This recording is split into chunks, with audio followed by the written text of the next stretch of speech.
Hello, so today we're going to be looking at integrating curves when the curve is being defined parametrically. I just want to start by saying that I think there's been some confusion about this. With the new specification, it looks like a lot of people think that Edexcel have taken this off the specification. Um, and I've definitely heard of students who have not actually been taught this topic. And you can see why. Let me just quickly show you what I mean. If we um, just take a quick look at the old textbook. So I don't have a copy of the old textbook, but I've got the Amazon page for the when it was modular before they changed the specification. So we can't look through the whole textbook, but we can see in the contents page where it says coordinate chapter 2 coordinate geometry in the xy plane. The final part of that chapter is finding the area under a curve given by parametric equations. Now if we look at the current textbook, the current textbook for Edexcel in the second year, that's been taken out when when the textbook changed from modular to the current specification, whereas the parametric equations here, there's no chapter dedicated to finding the area under curves defined parametrically. Now, checking the integration section, just to see if they've moved it to the integration section. It's not in there either. And if you check this chapter, finding areas, you'll see that there's not any questions whether curves are defined parametrically. So still, that some of you won't have been taught this, and it can come up, and I know it can come up because in 2020 the question came up. Now, because the question has now come up on a past paper, I suspect all the schools and colleges will be teaching this. But just in case, if you haven't been taught it, it's really important to be clear. It really does look like they took this off the syllabus, but they haven't. So if we look at a curve, I'm just going to I'm just going to draw some sort of random curve. Okay, so if we wanted to find the area under that curve, and let's say it's between A and B. Right, now, if that curve's defined, if it's got a Cartesian equation like that, the way we find that area is we integrate between x equals A and x equals B. We integrate the curve y dx. Okay, so what we want to do is produce the formula that, and this formula is what's been taken out of the textbook, presumably because the people making the textbook thought it was no longer on the syllabus, which it doesn't appear to be. So if that curve is not defined with the Cartesian equation, but we've got y equals some function of t and x equals some other function of t, so we've got parametric equations, what we need to do is be able to find, okay, so the area is still the same, isn't it? We still want to integrate y with respect to x between x equals a and x equals b, but we don't know what y is in terms of x. We've got these two equations here. Obviously, one way to approach this would be to change the equation so that it was in Cartesian form. Anyway, so what we want to do then is change this formula down here so that it's with respect to t. Okay, so this is another case where we are going to treat dy by dx's like they're a fraction. So if I just multiply that by dt, we can multiply the bottom by dt as well. And, you know, if everything behaves like a fraction, we've got the same thing, right? Except we need to change those as well. Okay, so that gives us the formula that we need. So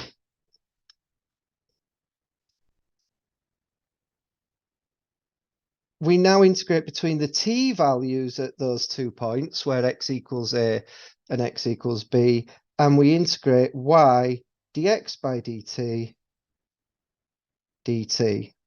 Okay, so that is the formula that has been tested in a past paper recently that is not in the textbook at all. So please be aware, you do need to know this formula.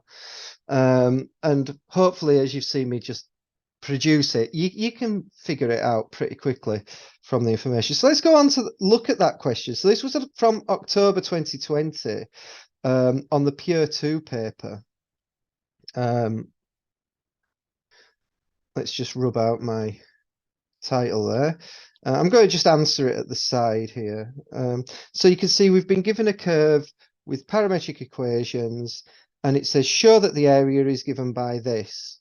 Okay, so in order to do this, we're going to use the integral between t1 and t2 of y dx by dt dt.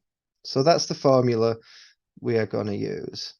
Okay, so the two limits we need to find are where the curve crosses the x-axis, right? So where we cross the x-axis, where we cross the x-axis, if we had the x coordinates for those points, we could just plug them into the equation for x and we could work out t. We've not been given those x coordinates. However, we have been told that t ranges from 0 to pi over 2, and with these curves, usually the 0 will define one extreme of the curve, and as t changes, it will move until we get the other sort of end of the curve. And since the curve ends on the x-axis, it looks like t equals 0 and t equals pi over 2 are the points we're interested in. Let's just test that when t is 0 and when t is pi over 2,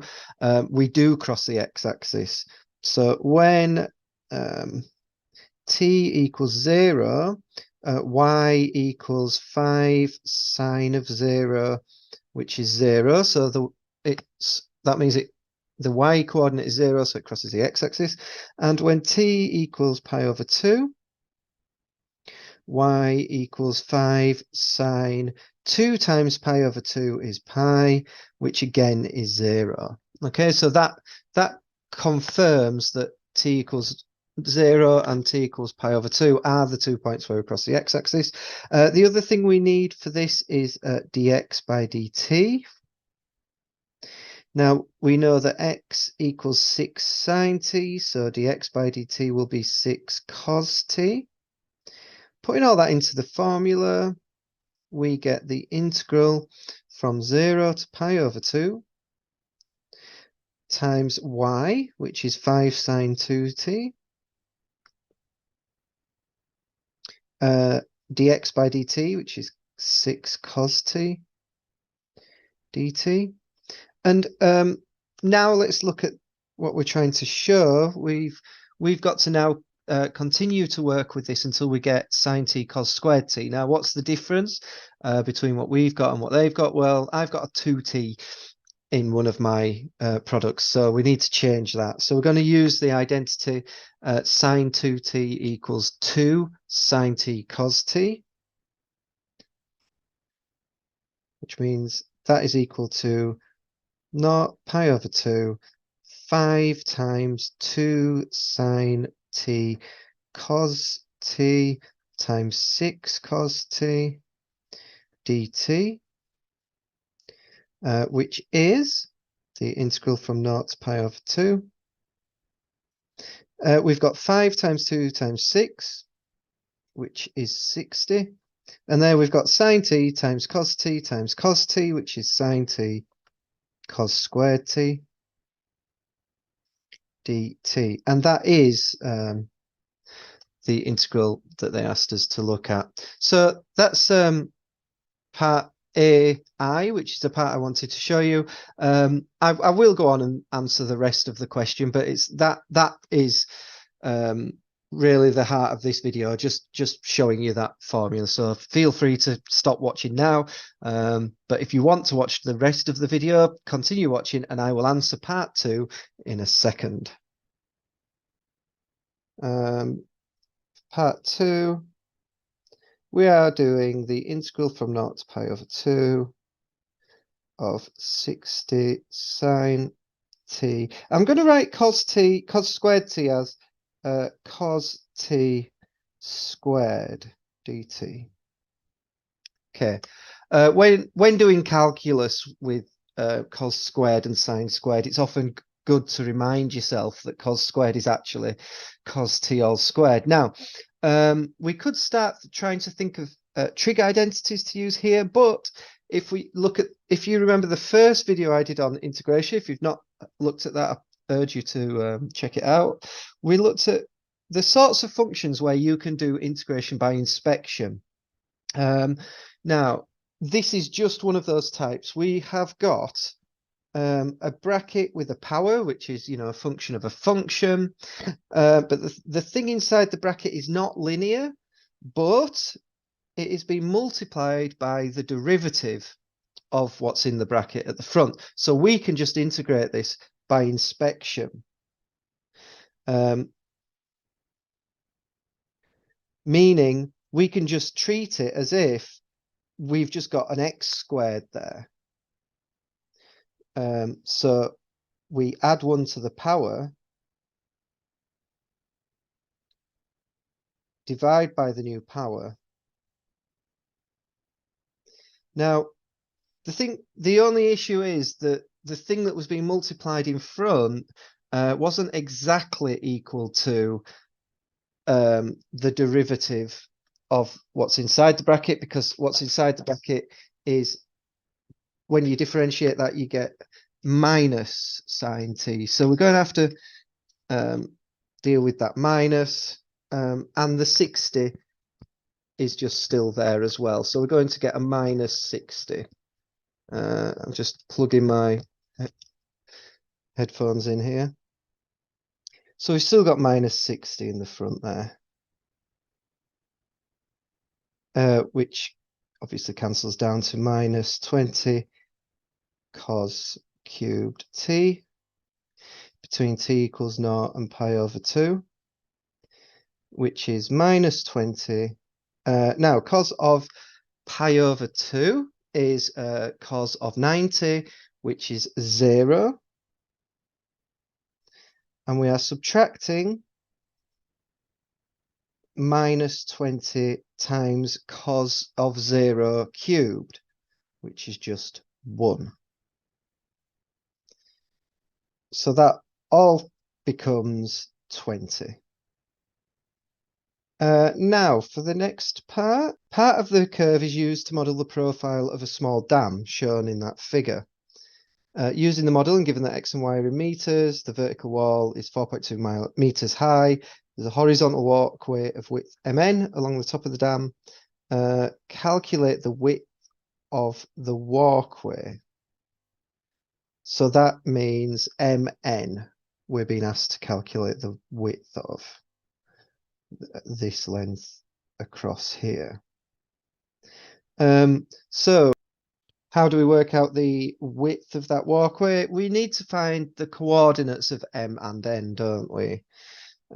So I'm going to get my solutions from earlier and just, no, that's not right.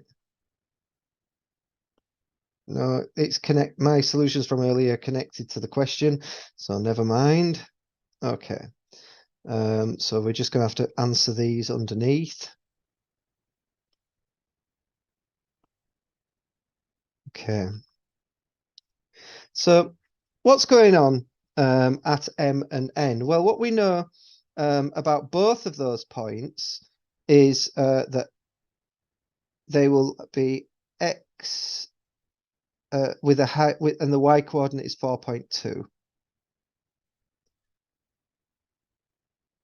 Okay, so at both of those points, M and N, the Y coordinate equals 4.2.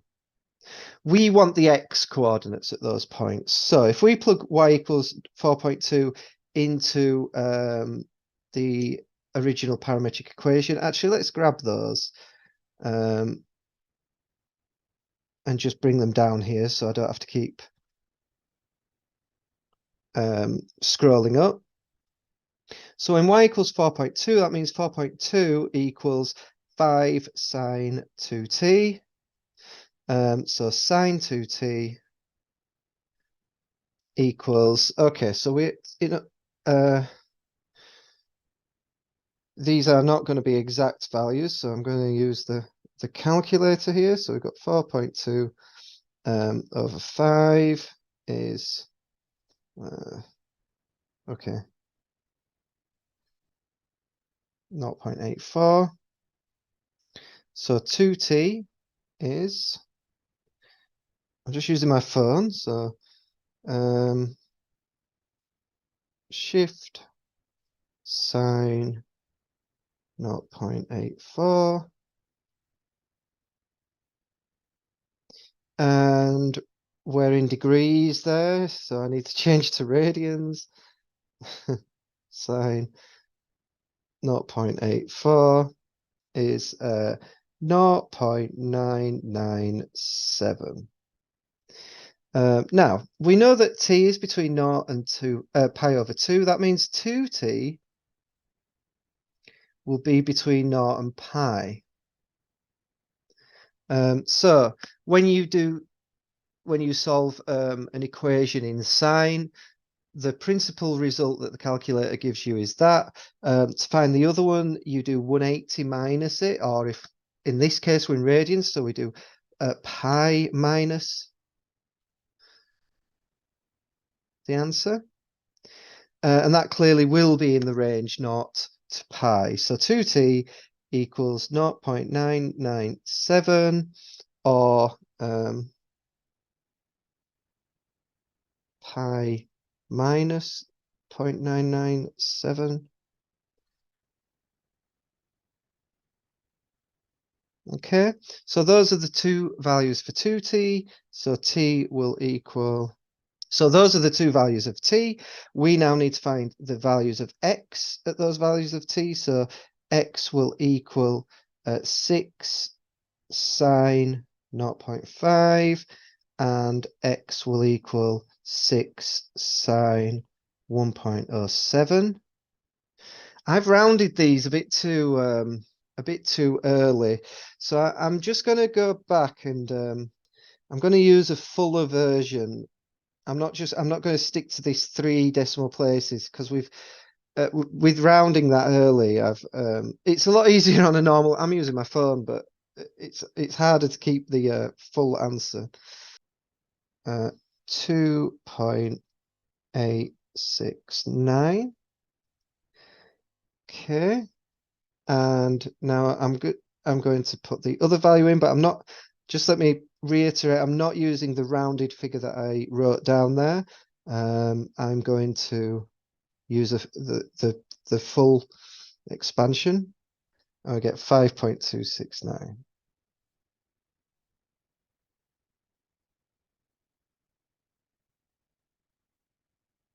So that means the distance that we are talking about, mn, is the larger minus the smaller. So it'll be 5.269 minus 2.869.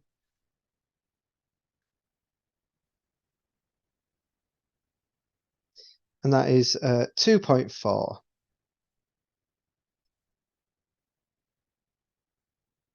Okay. So yeah, that's the end of that question. Obviously, the end of that question had nothing to do with integration, but I thought if if people were feeling they wanted to have a go at the rest of that question, that is what the answer should be. But the main thing here is that formula that I've put in, I've highlighted there, that formula is still part of the syllabus. It has come up on a past paper recently, so please be aware of that. Now, if you want to practice questions looking at this, you are going to have to go back to older, either an older textbook for C4, back when it was modular, or you can look at past C4 papers. You know, any website that you use to access past papers, it will have the legacy papers, so you'll be able to look at old C4 questions and try and find ones that are linked to parametric equations. Okay, see you later.